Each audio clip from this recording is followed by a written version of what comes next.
who took an 84-year-old woman in the dead of night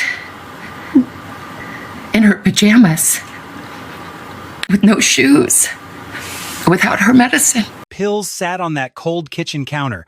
There's a reason her heart's pacemaker failed in the total darkness before anyone looked. There's a reason all she had when grabbed in the pre-dawn rot of February 1st was her PJs and bare feet. This wasn't random. It was a plan. Her abductor knew she wouldn't survive very long. You're going to understand how we found that out. On the morning of February 5th, 2026, after 4 days of searching, Sheriff Chris Nanos faced the cameras and said, something folks ignored. He made it clear that Nancy Guthrie needs her daily medicine or she'd die within 24 hours. His words were fatal every 24 hours. He also confirmed she's got a pacemaker. That same morning, FBI agent Keith Joyner from Phoenix stood at that podium and talked right to the person holding her. He said, "This is an 84-year-old grandma who needs her meds to keep breathing. You still got time to do right. Before this gets a whole lot uglier for you, please just bring Nancy home. She's an 84-year-old grandma." An 84-year-old grandmother whose life depends on those pills. You still got a chance to do right before the law makes this a much, much worse hell for you. Let Nancy come home. Thank you. Vital medicine, fatal if missed. Those words weren't for show. The law used them because they GevinAnestaken.com describe a grim physiological reality. Nancy Guthrie's heart needs chemical help every day. Miss one dose and the body starts failing. Miss doses while suffering the trauma of being snatched, hurt, and locked away, and that failure just spirals. The body's power to fight back drops just as the terror hits its absolute peak. Then there's the pacemaker. That ain't just a gadget.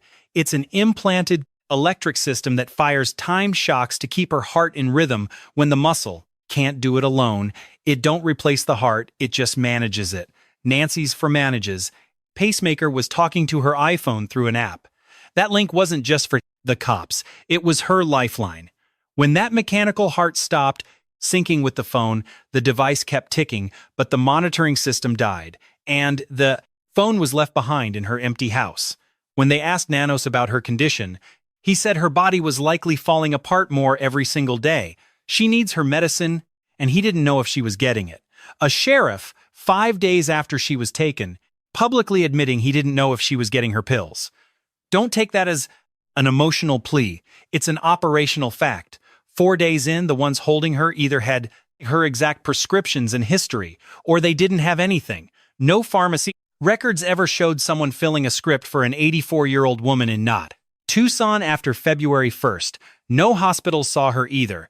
The most brutal explanation is that she never got her medicine. Beyond the pills and the pacemaker, Savannah Guthrie described her mother's failing health in that March 26th interview in a way that left no doubt about the woman they snatched. She said her mom was in agony, her back was shot, and on a good day, Nancy could barely shuffle to the mailbox. Most days, she couldn't. Sheriff Nanos was even blunter when he said she couldn't walk 50 yards alone. 50 yards ain't even half a football field. That's the physical state of the woman grabbed before sunrise on February 1st. A woman whose world ended at her driveway's edge. A woman whose daily pills were the only thing stopping a fatal collapse. A woman who couldn't walk 50 yards alone, dragged into the freezing Arizona desert night without a single thing. Her body needed to stay alive. Now, the timeline becomes the hunt. On January 31st, the Dax slate. Before blood stained her porch, Nancy Guthrie left her home at 5:32 that Saturday, stepping into a waiting Uber. She was headed to dinner at her daughter Annie's, a detail Sheriff Nanos put on the official record later. Annie and Tommaso lived nearby in Tucson, and the evening started out like any other quiet desert night. Just family and food, the kind of Saturday an 84-year-old woman in these hills had every right to enjoy. At 9:48, Tommaso drove her back home, a timestamp Nanos later gave to the gathered press. The department confirmed her heavy garage door groaned shut at 9:50, sealing her inside for the night. Nanos told the Times that Chioni waited, making sure she was safe inside before he finally pulled away. That's a verified fact from the lead investigator the last time anyone saw Nancy Guthrie before the nightmare started. He watched her disappear inside and drove off, leaving her Saturday night to end in a fragile silence. At 1:47 on February 1st, the electronic eye of her doorbell camera just stopped watching. They ain't said if it was a technical glitch or if someone physically cut the life out of it. What's certain is a masked man was caught on that porch, a ghost captured in a grainy frame. You see him grabbing leaves from a potted plant, desperately trying to blind the lens with a handful of green. He was solving a problem on the fly, a predator winging it while the clocks ticked toward 2:12. The software felt movement on the property at 2:12, but there ain't no video to show the horror. Nancy didn't have a subscription to save her footage, so the Nest device just let the images vanish. By the time the law arrived that afternoon, whatever the camera sensed at 2:12 was gone forever. Pulling any data from that dead camera became the most vital, desperate forensic job in this whole investigation. The FBI and tech experts clawed back residual data ghosts of files buried deep in the device's memory. They dug into the guts of the system, finding material a normal person would think was deleted for good. The data hadn't been overwritten yet, giving investigators a haunting look at the masked man at her door. The FBI put those shots out on February 10th, then followed up with a physical description on the 12th. At 2:28 in the morning, a time Nanos and the news outlets have etched in stone, things went cold. Nancy's pacemaker stopped talking to her iPhone, the very last digital heartbeat ever recorded from her body. They found the phone inside. It wasn't a drop-in signal from the device moving away that caused it. The phone didn't budge, it sat on a charger while something else changed at 2:28. It stayed there, untouched, but it couldn't find her rhythm anymore, and Nancy vanished from every digital record. Between 1:47 and 2:28, there's a black hole of 41 minutes where everything fell apart. Someone breached her home and took her, and the data says she was likely still breathing when she left. The copper smell of blood on the porch tells the truth about the violence in those missing minutes. The countdown for her heart meds started at 2:28, a clock ticking toward a silent end. But the people who could have saved her wouldn't even know she was gone for 10 more hours. On February 10th, the feds released those doorbell images, following up with a better description on the 12th. They're hunting a male, maybe 5 to 9 or 5 to 10, with a build that blends right into the crowd. A dark mustache peeked from under the mask, and he wore gloves and clothes the color of midnight. He carried an Ozark Trail 25-liter hiking pack, a detail the FBI pulled from the grainy shadows. That pack is only sold at Walmart, and Nanos confirmed they're combing through every local sale record. Along with the bag, Patel noted the man had a gun. It looked like it was tucked into a holster. He had it shoved right over his crotch instead of a normal hip carry, a strange, awkward way to move. Former agent Andrew Bringwell told Newsweek, "This guy didn't move like a pro. He looked like an amateur." Between his stiff body language and that clumsy approach, he seemed like he was learning on the job. Bringwell pointed out he walked toward the house like he didn't even know where the camera was hiding. He didn't see it until he was right there. Then he scrambled for those plants to cover the lens. A professional would have come prepared, but this guy was just winging it with handfuls of dirt and leaves. But Bringwell was dead serious. This wasn't some random drifter who just happened to find her porch. Cold steel and thick gloves aren't accidents. That mask and heavy backpack were the tools of a dark, pre-planned ritual. He made those grim choices long before leaving his front door. Local neighbor Aldine von Meister noticed a shadow in the brush. She'd lived in the Catalina foothills for nearly 30 years and shared her unease with reporter Brian Enton on March 9th. During a podcast, she recalled a stranger who didn't belong, a figure she'd watched through the glass of her bathroom window. He trudged along the road, hat tugged low, wearing drab street clothes, and a heavy, suspicious hunch that caught her eye. She told Enton he just didn't fit. She stayed quiet then, but after February 1st, that memory began to rot. Suddenly, that strange shadow in the street made terrifying sense. Morgan Wright, the veteran head of a national forensics center, agreed. With 18 years of grit from police work, Wright offered an insight in March that cuts to the bone of this mystery. It points to a killer who knew these winding streets perfectly. Wright spent over 40 days patrolling the foothills during his study. Even after weeks of studying every turn, he still needed a GPS just to locate Nancy's front door in the dark. But the phantom who stepped onto her porch at 1:47 in the morning didn't need any help finding his target. Investigators keep circling a detail that feels like a punch to the gut. Not a single cent was stolen from the house. Her iPhone sat untouched. Her purse and Apple Watch were right there, along with her car keys and every dollar in her wallet. The man who slunk toward her home with that backpack didn't want anything he could sell to a pawn shop for cash. Nothing to spend. When the sun rose on February 1st, the only thing missing from that house was Nancy Guthrie herself. The cold letters that arrived later tried to paint this as a business deal. The FBI eventually went on the record. At least one demand reached the media, barking an order for millions in Bitcoin, a digital ransom for a human life. The clock ticked toward 5 p.m. on February 5th, with a second deadline of February 9th looming if the first failed. Agent Heath Janke confirmed that one note mentioned secrets about the house that only someone who'd been inside would ever know. That intimate knowledge of her private space gave the threats a sickening weight, suggesting the kidnapper wasn't just playing a game. Those floor plans weren't public information. Savannah Guthrie spoke about this during her emotional sit-down on March 26th. She admitted she believes at least 2 of those terrifying messages her family received were the real deal from the captor. Yet, there's a cold, hard logic to a kidnapping that every detective has to face when the leads start drying up. For a ransom to work, the victim has to be breathing. A cold body in the dirt ain't worth a dime. The whole twisted plan falls apart if the victim isn't alive to be traded back for those millions of dollars. You need a hostage who can speak into a recorder. The FBI's rulebook on this situation is incredibly short and direct. Never pay without proof of life. But in this case, the family got nothing, not a single grainy photo or whispered word. No blurry pictures, no desperate voice recordings, and no video to show that Nancy had even survived the first hour of captivity. Why would a professional kidnapper snatch a sick woman but leave her life-saving heart medication sitting on the kitchen counter? The dark stains drying on her front porch were hers. DNA tests confirmed the violent truth to the entire world. Those splatters were clustered by the door, telling a story that forensic techs have been obsessing over for several months. Pathologist Dr. Michael Baden looked at the crime scene photos and pointed out blood drops with hollow, pale, empty centers. They look like tiny red donuts, a shape that only happens when blood is coughed out through the air during a struggle. When that blood hits the porch, it forms a perfect ring. Baden was clear. Those marks are never an innocent mistake. The placement of those rings suggests a brutal trauma, the kind that happens when a body is being forced away.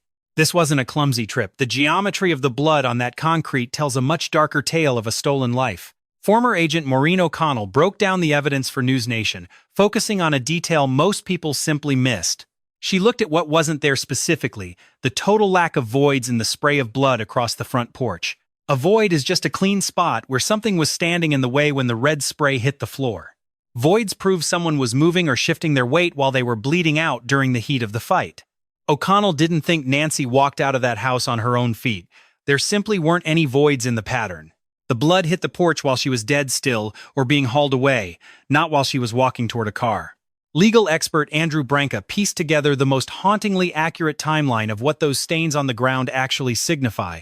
Writing for Newsweek, he suggested that the backpack was meant for loot jewelry and cash that the killer never even touched, or maybe it held the zip ties used to quiet her. He looked at the gun, wondering why he chose her. Latex gloves, 0 stolen goods, and a porch slick with blood. The profiler concluded the predator's dark intent was to snatch Mrs. Guthrie, but things turned south fast. Violence erupted. She was bleeding out, but she wasn't dead yet. He was blunt about what this dark scene tells us. If murder was the goal, the suspect had the weapon ready. He didn't use it. He wasn't against violence, the evidence shows he caused pain, but he wasn't looking for a corpse yet. The goal was a living hostage, not a cold body. And then Bringwell added a line that reframes this entire nightmare. Standing on that porch, he said the suspect didn't expect Nancy to fight. When she resisted, he broke her. He noted that her frail, failing body couldn't take that kind of trauma without some heavy final consequences for her. The attacker didn't plan for a struggle. An 84-year-old woman who couldn't even walk 50 yards alone stood her ground. Chronic back pain kept her world small, and a mechanical pacer was the only thing keeping her heart beating every day. When a masked shadow with a gun entered her bedroom, the blood on the porch became her final silent testimony. She didn't go quietly into the night. Savannah called her resolute. This was the woman who was truly tough.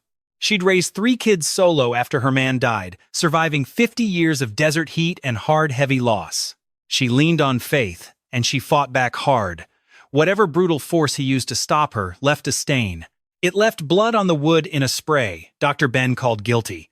A pattern O'Connell said was deeply revealing. It looked like a woman being hauled away, not walking. It left a hostage's life hanging by a very thin thread.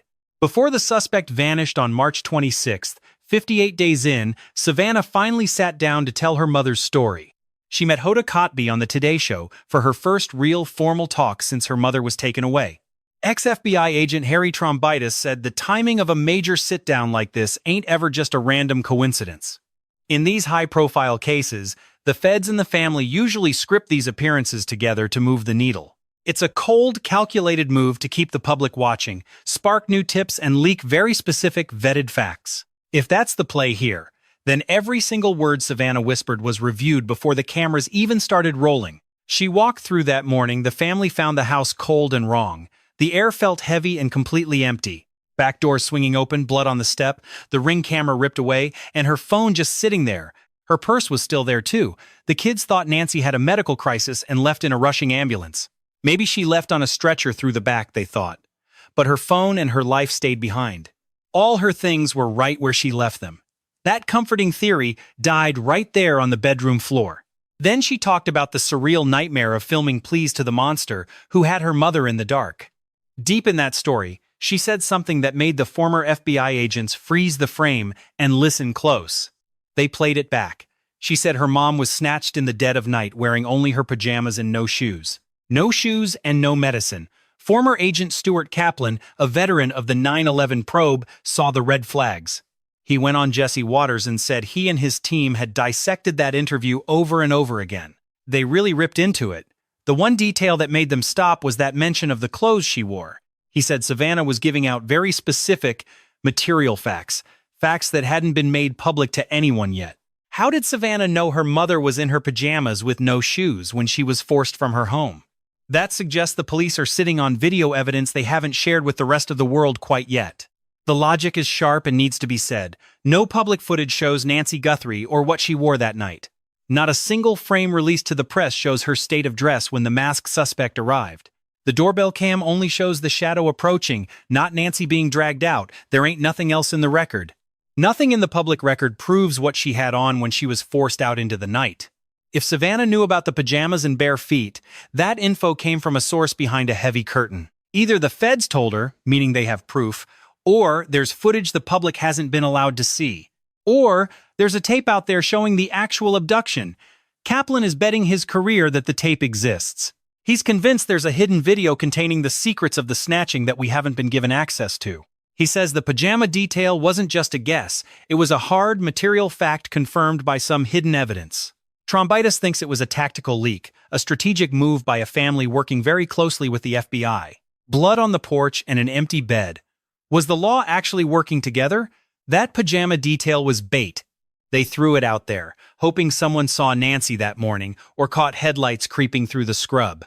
They needed a witness to link a frail woman in thin pajamas to a car moving through the dark. Whether it came from secret footage or a calculated leak, the result is the same. The silence is heavy. The official record's got deep holes in it. They're things the cops know about February 1st they ain't sharing. Secrets from those early hours stay buried. What that hidden evidence shows is the question haunting this case. To the pros, it's the biggest mystery in the whole hunt. CNN's Jake Tapper didn't hold back at all. He tore into Kaplan's Fox News appearance, calling the guy's talk irresponsible and dangerous to the truth.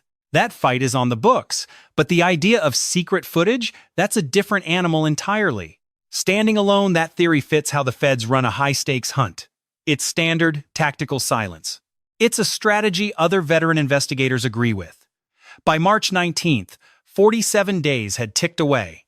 Still no names, no cuffs. The Bitcoin wallets for the ransom sat empty, like a dry desert well. The FBI had thousands of tips, but none of them led to a win they could announce publicly. Inside the precinct, the whispers were getting louder. Something was wrong. Some secrets stay hidden in the noise. Retired Lieutenant Randy Sutton, a veteran who knows Tucson's dust, said the house should have been under yellow tape. Instead, they poked around and gave the family the keys. They treated a crime like a mistake. They retaped it a day later. Too little, too late. The damage to the forensics was already done. Ex-agent Alyssa Frankel warned that digital footprints like doorbell cams have a short shelf life. Once that data's gone, it's gone. Releasing that scene early likely killed off evidence they'll never recover now. Sutton didn't mince words. the damage is done. Redoing work ain't the same as doing it right. Sheriff Nanos is catching hell from his own men. His union says half the deputies don't trust him. The Board of Supervisors is moving to put him under oath. He says he'll talk, but the walls close in. A recall effort launched on March 12th is breathing down his neck. They're citing this botched hunt as why. These ain't just outsiders, it's coming from inside. It's a total breakdown in the hunt for Nancy Guthrie. Clues were screaming at him from the start. Pacemakers and blood. Some mistakes can't be washed away. Morgan Wright, a veteran trooper with 18 years of dirt on his boots, finally said the quiet part loud. He sat down on March 19th and admitted that the clock had run out on a rescue mission. He told the world it was time to admit that Nancy wasn't just a missing person anymore. At 84, with her heart already failing, she didn't just walk off into the sunset. He pushed to reclassify the search. It wasn't about the paperwork, it was about the mission's soul.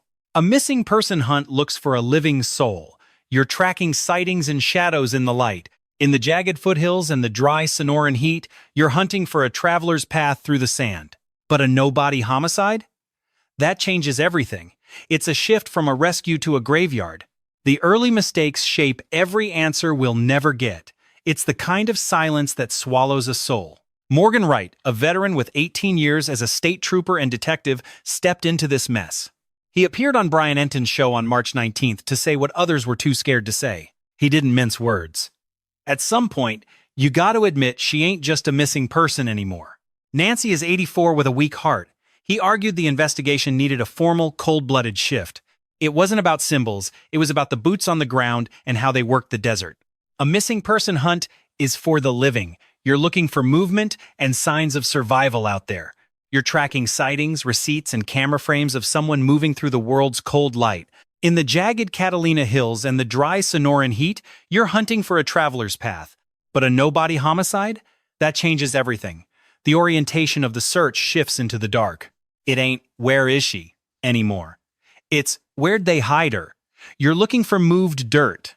You're hunting for burial sites hidden in the scrub. Wright said it plain. In a murder without a body, we hunt for dirt scars, shallow pits, or hidden graves meant to stay buried forever. While you're hiking those dry, sun-baked foothills, watch for disturbed earth. He didn't buy that this was a botched robbery. To him, this wasn't some random break-in that spiraled. It was a cold, surgical snatching that hit a sudden wall. They wanted a breathing hostage to trade for cash, but something jammed. Now, there are heavy legal weights to consider. If the bastard tried to get paid for a corpse, he'd be facing felony murder, a far darker road than kidnapping. That's a hell of a lot more prison time than a kidnapping rap. Then came that dead air after the deadlines.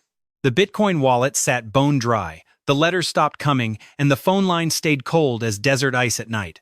This ain't just someone getting cold feet or panicking. This feels like the quiet of a killer doing the math. They've figured out that saying nothing is the safer bet. Even the family's own words started to change, a heavy, unmistakable shift. On March 23rd, the Guthrie kids put out an Instagram message. They talked about honoring their mother's brave, beautiful soul. They wanted to celebrate her life, but they knew they couldn't until they brought her to her final resting place. That ain't how you talk when you're waiting for your mom to walk home. Those are words of a grieving family. They weren't expecting a reunion anymore. They were bracing for the kind of news that breaks a person for good. On March 28th, Megyn Kelly got on the air and brought up a dark lead from the digital underworld. She pointed to a post from some nerdy addict account. Kelly told her listeners this source had been hitting the mark. According to her, this account had been feeding accurate info all along.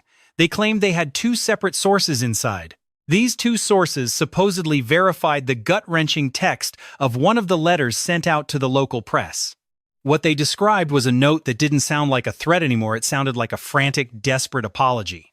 The sender claimed they didn't know how bad Nancy's heart really was. They wrote that she'd already gone to God. We gotta be real clear about where this info is coming from. It ain't been proven as gospel truth yet. The feds haven't said a word about it, and neither has the Pima County Sheriff's crew. It's still a ghost story. No big-time news desk has verified it, and even Kelly told people to take it with a massive grain of salt. Former FBI heavy James Hamilton was on that same show, and he didn't have any time for those rumors. He said it sounded like bottom feeders who trade in grief. They hunt for people at their weakest to squeeze a buck. They'll lie through their teeth just to see a payday. He argued it doesn't move the needle on the actual facts. That's a serious argument from a pro. This whole mess is crawling with fakes and vultures feeding on the tragedy. Take that guy Derek Callway, he got cuffed for sending out bogus ransom notes just to mess with people's heads.